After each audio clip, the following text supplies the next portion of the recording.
When you hear the name Walt Disney, you probably think of magic, success, the whole empire. But what if I told you that the entire thing was actually built on a foundation of just constant, crushing failure? Today we're going to pull back the curtain and look at the real story, the blueprint of resilience behind the icon. I mean, it sounds crazy, right? The guy behind a massive global empire, the creator of characters that literally everyone on Earth knows, was once totally and completely broke. But that bankruptcy, that's exactly where our story kicks off. And honestly, it's the key to understanding everything that came next. All right, so let's rewind. Long before Hollywood was even a thought, Walt Disney was just a young dreamer back in Kansas City, absolutely obsessed with animation. We're starting with the chapter that almost ended his story before it even had a chance to get going.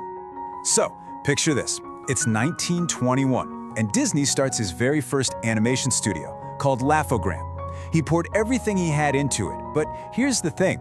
He couldn't lock down any stable deals to sell his cartoons. So just 2 years later, the whole thing collapsed. It went bankrupt, leaving a 22-year-old Walt with, well, absolutely nothing. And this is all he had to his name after that whole disaster. $40. That's it. With $40 and an idea in his suitcase, he got on a train and headed for Hollywood. I mean, talk about starting from rock bottom. So he gets to Hollywood and, things actually start looking up for a change. He gets a little taste of success, a real glimmer of hope. But then, right when he thought he was making it, he gets hit with this just brutal betrayal. One that, weirdly enough, would lead him straight to his most legendary creation ever. So here's what went down. Disney creates his first real smash hit, a character called Oswald the Lucky Rabbit, for his distributor, a guy named Charles Mintz. But in 1928, when Disney goes to negotiate a better deal, he gets the shock of his life. Mintz had gone behind his back, hired away most of his animation team, and, get this, he legally owned the rights to Oswald. Disney had lost everything, again.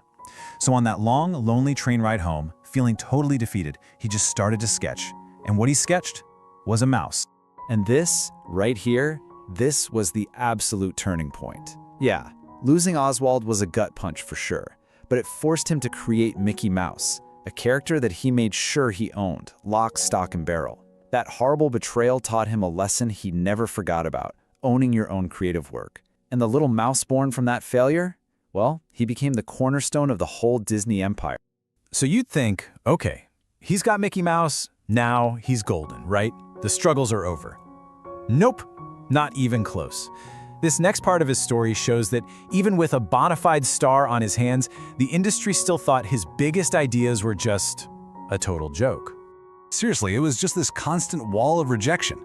At first, even some of the early Mickey Mouse cartoons had a hard time finding anyone to distribute them. Then, when he pitched his craziest idea yet, a full-length animated movie, the entire industry laughed at him. They called it Disney's folly, because they were sure nobody would ever sit through a cartoon that long. And years later, his dream for a theme park was turned down by hundreds, literally hundreds of banks. So what do you do when everyone is telling you no? When you have zero financial backing for your big dream? Well, if you're Walt Disney, you bet on yourself. He mortgaged his own house. He put his family's entire financial future on the line to fund the one project that all of Hollywood was absolutely positive would be the thing that finally destroyed him for good. And that brings us to the climax, the big one. One single, massive, all-or-nothing gamble. This project would either prove every single one of his critics right and bankrupt him forever, or it would change the world of entertainment as we know it. Remember that nickname, Disney's Folly? That's what all the Hollywood insiders were calling Snow White and the Seven Dwarfs. The general thinking was that audiences would never ever watch a 90-minute cartoon. They even said the bright colors would hurt people's eyes.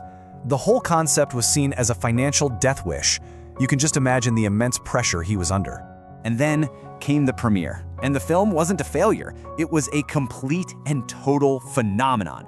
In its first run, back in 1937, Disney's Folly made over $8 million. I mean, that's an absolutely mind-boggling amount of money for the time, especially during the Great Depression. It became the highest-grossing film ever made up to that point, and it shut down every single critic overnight. But the success of Snow White was so much bigger than just the money. It proved to the world that animation was a real art form, and it gave Disney the financial bedrock to build everything else that came after. All the other classic films and, yep, eventually, the very same theme park that all those banks had laughed at. Disneyland finally opened its gates in 1955. So, after all that, this incredible journey of constant risk and rejection, what's the big takeaway?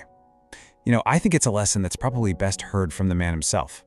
And there you have it. He didn't just put up with failure, he actually saw it as a tool that made him stronger. Going bankrupt taught him how to be scrappy and resourceful. That awful betrayal taught him just how important it is to own your ideas. All that rejection taught him to trust his own gut. Every single kick in the teeth was a lesson that made him who he was. And that kind of leaves us with one last thing to think about. Walt Disney's story proves that huge success isn't about dodging failure. It's about building up the resilience to push through it over and over and over again. And it really makes you ask yourself, how many failures is your dream worth? Thanks for tuning in.